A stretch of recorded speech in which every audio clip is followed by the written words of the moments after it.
Assalamu alaikum wa rahmatullahi wa barakatuh. Hello everyone, welcome to my presentation. Today my topic is history of Abu Ziham bin Huzayfa radiallahu ta'ala anhu. Hazrat Abu Ziham bin Huzayfa radiallahu ta'ala anhu narrates, during the battle of Yarmouk, Ziham bin Huzayfa radiallahu anhu বলেন, ইয়ারমুকের যুদ্ধের মধ্যে অনেক মুসলিম সৈনিক এবং আমার চাচাতো ভাই যুদ্ধ করতে গিয়েছিলেন।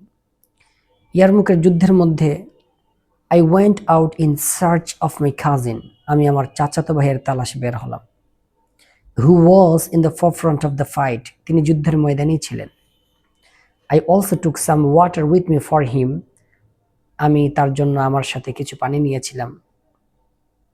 I found him in the very thick of battle in the last throes of death. আমি তাকে যুদ্ধের ময়দানে মুমূর্ষু অবস্থায় পেয়েছিলাম। তিনি মৃত্যুর যন্ত্রণায় কাতরাচ্ছিলেন। I advanced to help him with the little water. আমি তার দিকে অগ্রসর হলাম অল্প পানি নিয়ে তাকে সাহায্য করার জন্য। I had but soon another sorely wounded soldier beside him gave a groan. আমার চাচাতো ভাইকে আমি পানি পান করাবো এই মুহূর্তে আরেক সৈনিক তিনিও মৃত্যুর যন্ত্রণায় কাতরাচ্ছিলেন এবং পিপাসার কারণে তিনি পানি বলে আর্তনাদ করে উঠলেন। And my cousin averted his face. আমার চাচাতো ভাই তিনি তার চেহারা ফিরিয়ে নিলেন, মুখ ফিরিয়ে নিলেন দ্বিতীয় সৈনিকের দিকে। And beckoned me to take the water to that person first. এবং চোখের ইশারা করে আমাকে বুঝালেন, তুমি আমাকে পানি পান করাচ্ছ। যেই ভাই তিনি পানির পিপাসার কারণে পানি বলে আর্তনাদ করলেন, মনে হয় তিনি আমার চেয়ে বেশি পিপাসিত, আগে গিয়ে তাকে পানি পান করাও। I went to this other person with the water. আমি দ্বিতীয় ব্যক্তির কাছে পানি নিয়ে গেলাম তাকে পানি পান করানোর জন্য। He turned out to be Hisham bin Abil As radiyallahu ta'ala anhu. তিনি হলেন হিশাম বিন আবিল আস রাদিয়াল্লাহু আনহু। But I had hardly reached him. কিন্তু আমিও তাকে মুমূর্ষু অবস্থায় পেয়েছিলাম। তিনিও মৃত্যুর যন্ত্রণায় কাতরাচ্ছিলেন এবং পিপাসায় ছটফট করছিলেন। যখন দ্বিতীয় ব্যক্তি হিশাম বিন আবিল আসকে আমি পানি পান করাবো এই মুহূর্তে, when there was heard the groan of yet another person laying not very far of Hisham radiyallahu anhu to motion me in his direction.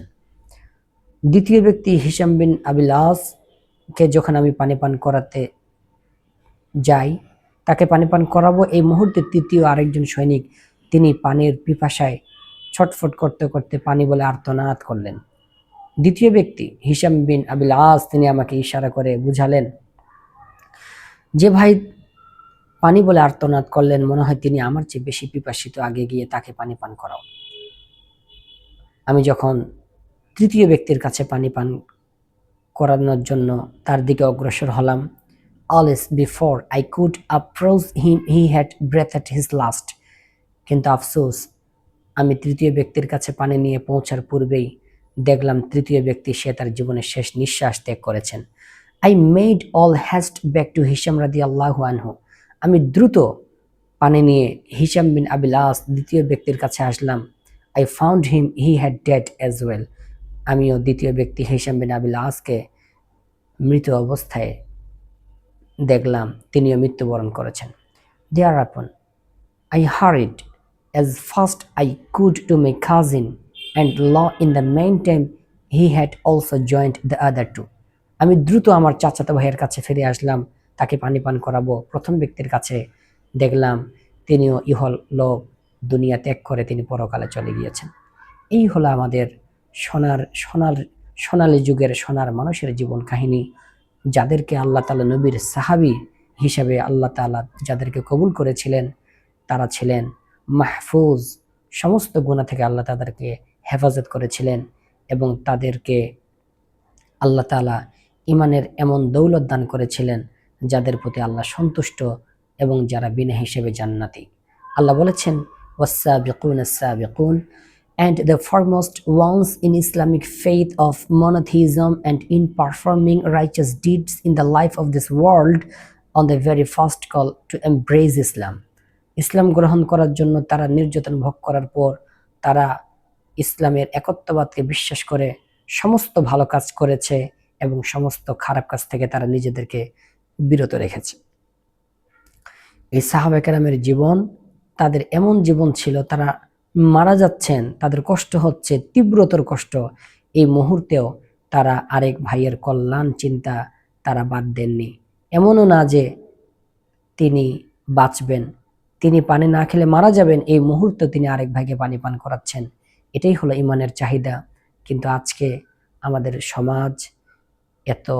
সমাজের এত অবক্ষয়, আজকে আমরা অপরের সম্পদ আত্মসাৎ করি, এতিমের সম্পদ আত্মসাৎ করি, ভাই বোনের সম্পদ আত্মসাৎ করি, ভাইয়েরা বোনের সম্পদ দেয় না, বড়রা ছোটদের সম্পদকে গ্রাস করে। আল্লাহ তাআলা 2 প্রকার গুনাহ মাফ করবেন না, শিরিকের গুনাহ এবং মানুষের প্রাপ্য হক এর গুনাহ কখনোই মাফ করবেন না। কাজেই আল্লাহ রাব্বুল আলামিন আমাদের সবাইকে যেন মরণের আগে সবার সমস্ত হক, সবার সমস্ত প্রাপ্য আল্লাহ যেন আমাদেরকে ফিরিয়ে দেওয়ার তৌফিক দান করেন। আমিন। Thanks all for watching my video and listening my speech.